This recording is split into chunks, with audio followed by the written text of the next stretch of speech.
Hello there and welcome to the Loch Ness Monster. This is a comprehension reading exercise, so let's read this together. Many people believe a large monster lives at the bottom of Loch Ness in Scotland.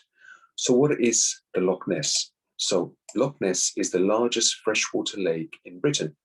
It is 24 miles long at one point, 1.5 miles wide. It has an average depth of 150 meters, but in places it is as deep as 320 meters.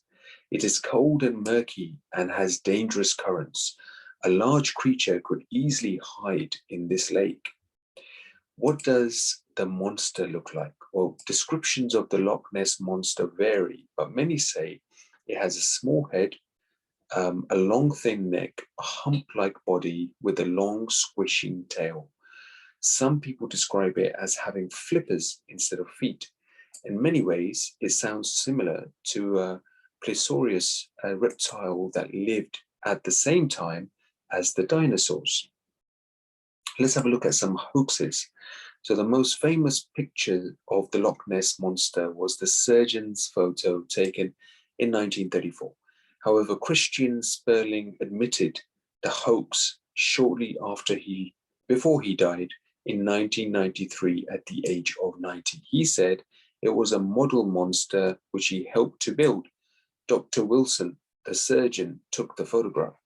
Footprints of a large animal in the mud along the shore were found to be made by a dried hippo foot that was probably part of an umbrella stand.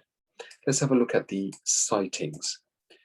So in 565 AB, Saint Columba is reported to have saved a swimmer from a hungry monster. In 1933, after a new road was built along the edge of the loch, a number of sightings were reported. The first photograph was taken in 1933 by Hugh Gray, but it was not very clear. In 1934, Arthur Grant claims to have nearly run over a strange beast as he was riding his motorcycle along the new road. In 1960, Tim Tinsdale captured the first moving picture, but some thought it was actually a boat. So here we go. These are some of the sightings that we've had from people over the years who have claimed to have seen this particular Loch Ness monster. It's up to you to decide if this is real or not. But in the meantime, you've got some questions, comprehension questions to answer thereafter. Thank you so much and good luck with this. And we'll review all the questions in our follow-up class. Thank you.